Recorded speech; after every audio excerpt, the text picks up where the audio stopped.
नमस्ते वासुदेवाय। श्रद्धालु भक्तों, श्रीमद्भागवत महापुराण के चतुर्थ स्कंद के 25वें अध्याय के अंतर्गत पुरंजनोपाख्यान का प्रारंभ का वर्णन है। श्रद्धालु भक्तों, इस कथा में बहुत गूढ़ और महत्व का बात है। इसको ध्यान से सुनिए और इसके बारे में समझने का कोशिश कीजिए।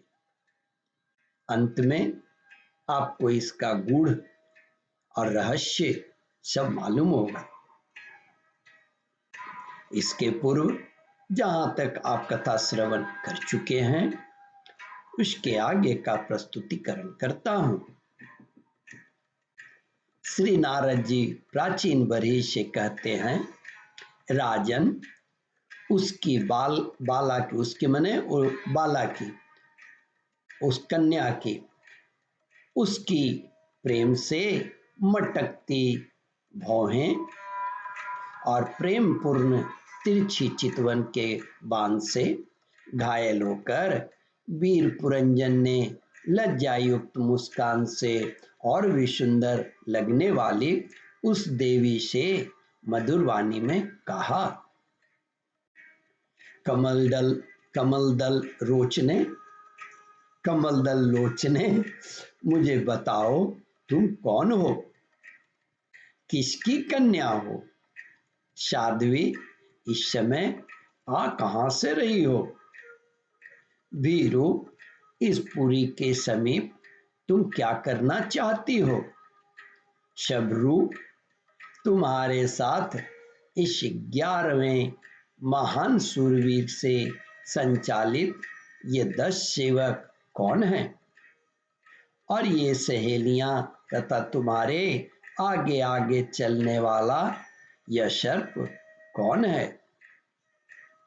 सुंदरी, तुम साक्षात लज्जा देवी हो अथवा उमा, रमा और ब्रह्मानी में से कोई हो?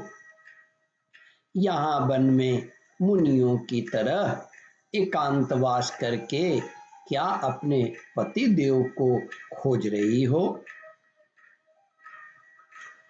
तुम्हारे प्राणनाथ, तो तुम उनके चरणों की कामना करती हो, इतने से ही पूर्ण काम हो जाएगा। अच्छा, यदि तुम साक्षात कमला देवी हो तो तुम्हारे हाथ का क्रीड़ा कमल कहाँ गिर गया? शुभगे, तुम इनमें से तो कोई हो नहीं, क्योंकि तुम्हारे चरण पृथ्वी का स्पर्श कर रहा है। अच्छा, यदि तुम कोई मानवी ही हो तो लक्ष्मी जी जिस प्रकार भगवान विष्णु के साथ वैकुंठ की शोभा बढ़ाती हैं, उसी प्रकार तुम मेरे साथ इस श्रेष्ठ पुरी को अलंकित करो। देखो, मैं बड़ा ही वीर और पराक्रमी हूँ, परंतु आज तुम्हारे कटाक्षों ने मेरे मन को बेकाबू कर दिया है। तुम्हारी लजीली और रति भाव से भरी मुस्कान के साथ भावों के संकेत पाकर यह शक्तिशाली कामदेव मुझे पीड़ित कर रहा है। इसलिए सुंदरी, अब तुम्हें मुझ पर कृपा करनी चाहिए।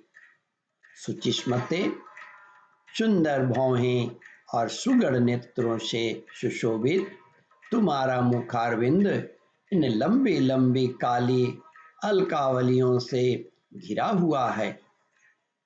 तुम्हारे मुख से निकले हुए वाक्य बड़े ही मीठे और मन हरने वाले हैं, परंतु वह मुख तो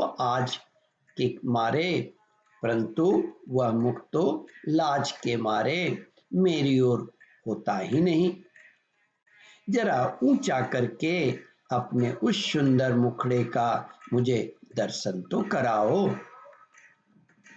श्री नारद जी कहते हैं, वीरवर, जब राजा पुरंजन ने अधीर से होकर इस प्रकार याचना की, तब उस बाला ने भी हंसते हुए उसका अनुमोदन किया।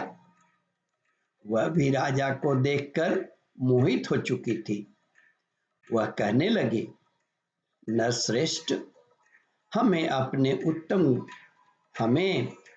उत्तम करने वाले का ठीक ठीक पता नरश्रेष्ठ हमें अपने उत्पन्न करने वाले का ठीक ठीक पता नहीं है, और न हम अपने या किसी दूसरे के नाम का गोत्र को ही जानती हैं।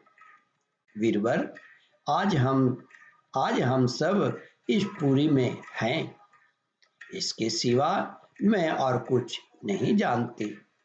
मुझे इसका भी पता नहीं है कि हमारे रहने के लिए यह पुरी किसने बनाई है। प्रियवर, ये पुरुष मेरे सखा और स्त्रियां मेरी सहेलियां हैं, तथा जिस समय मैं सो जाती हूँ, यह सर्प जागता हुआ इस पुरी की रक्षा करता है। ओम परमात्मने नमः। श्रद्धालु भक्तों, इस कथा को ध्यान पूर्वक श्रवण, मनन और इसका चिंतन करें। इस कथामृत का रसास्वादन अपने बंधु बांधवों को भी करावें। इस वीडियो को शेयर और सब्सक्राइब करें। ओम परमात्मने नमः।